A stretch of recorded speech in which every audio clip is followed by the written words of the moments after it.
नमस्कार दोस्तों। हनुमान जी को कलयुग में सबसे प्रमुख देवता माना गया है। रामायण के सुंदरकांड और तुलसीदास जी की हनुमान चालीसा में बजरंगबली के चरित्र पर विस्तार से प्रकाश डाला गया है। इसके अनुसार हनुमान जी का किरदार हर रूप में लोगों के लिए प्रेरणादायक है। हनुमान जी के बारे में तुलसीदास जी लिखते हैं, संकट कटे मिटे सब पीरा, जो सुमिरे हनुमत बलबीरा। यानी हनुमान जी में हर तरह के कष्ट को दूर करने की क्षमता है। आज हम आपको बताएंगे हनुमान जी के कुछ ऐसे खास गुणों के बारे में जिन्हें अपनाकर आप अपने जीवन को संपूर्ण तरीके से बदल सकते हैं। हनुमान जी का पहला गुण है संवाद कौशल।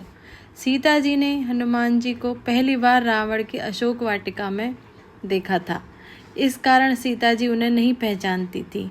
एक वानर से श्री राम का समाचार सुन वह आशंकित भी हुई, परंतु हनुमान जी ने अपने संवाद कौशल से उन्हें भरोसा दिला ही दिया कि वह राम के ही दूत हैं।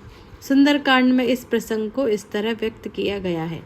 कपि के वचन सप्रेम सुन, उपजा मन विश्वास, जाना मन क्रम वचन यह, कृपा सिंधु कर दास। हनुमान जी का दूसरा गुण है चतुराई। हनुमान जी ने समुद्र पार करते समय सुरसा से लड़ने में समय नहीं गंवाया। सुरसा हनुमान जी को खाना चाहती थी। उस समय हनुमान जी ने अपनी चतुराई से अपने शरीर का आकार बढ़ाया और अचानक छोटा रूप कर लिया। छोटा रूप करने के बाद हनुमान जी सुरसा के मुंह में प्रवेश करके वापस बाहर आ गए। हनुमान जी की इस चतुराई से सुरसा प्रसन्न हो गई और उनका रास्ता छोड़ दिया। चतुराई की यह कला हम हनुमान जी से सीख सकते हैं। तीसरा गुण है आदर्शों से कोई समझौता नहीं। लंका में रावण के उपवन में हनुमान जी और मेघनाद के मध्य हुए युद्ध में मेघनाद ने ब्रह्मास्त्र का प्रयोग किया। हनुमान जी चाहते तो वह इसका तोड़ निकाल सकते थे, लेकिन उन्होंने ऐसा नहीं किया क्योंकि वह ब्रह्मास्त्र का महत्व कम नहीं करना चाहते थे। इसलिए उन्होंने ब्रह्मास्त्र का तीव्र आघात सह लिया, हालांकि वह प्राणघातक भी हो सकता था। तुलसीदास जी ने इस पर हनुमान जी की मानसिकता का सूक्ष्म चित्रण किया है।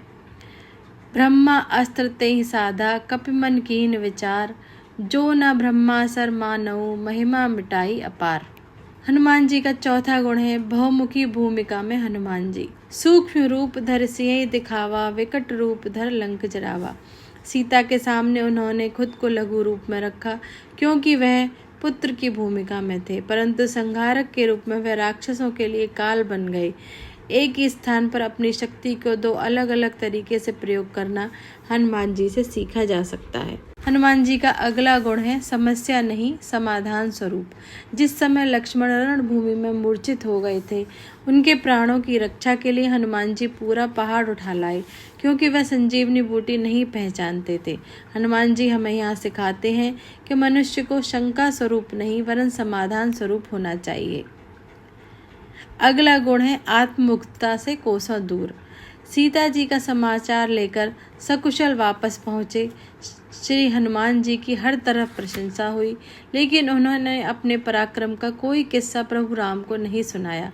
यह हनुमान जी का बड़प्पन था, जिसमें वह अपने बल का सारा श्रेय प्रभु श्री राम को दे रहे थे।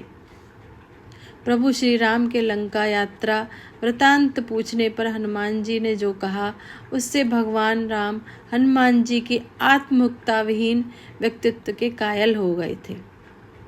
अगला गुण है हनुमान जी का नेतृत्व क्षमता। समुद्र में पुल बनवाते वक्त अपेक्षित कमजोर उच्च श्रृंखल वानर सेना से कार्य निकलवाना उनकी विशिष्ट संगठनात्मक योग्यता का परिचायक है। राम रावण युद्ध के समय में उन्होंने पूरी वानर सेना का नेतृत्व संचालन प्रखरता से किया। अगला गुण है समर्पण। हनुमान जी एक आदर्श ब्रह्मचारी थे। उनके ब्रह्मचर्य के समक्ष कामदेव भी नतमस्तक थे। यह सत्य है कि श्री हनुमान जी विवाहित थे, परंतु उन्होंने यह विवाह एक विद्या की अनिवार्य शर्त को पूरा करने के लिए अपने गुरु भगवान सूर्यदेव के आदेश पर किया था। श्री हनुमान जी के व्यक्तित्व का यह आयाम हमें ज्ञान के प्रति समर्पण की शिक्षा देता है। इसी के आधार पर हनुमान जी ने अष्ट सिद्धियों और सभी 9 निधियों की प्राप्ति की थी। धन्यवाद।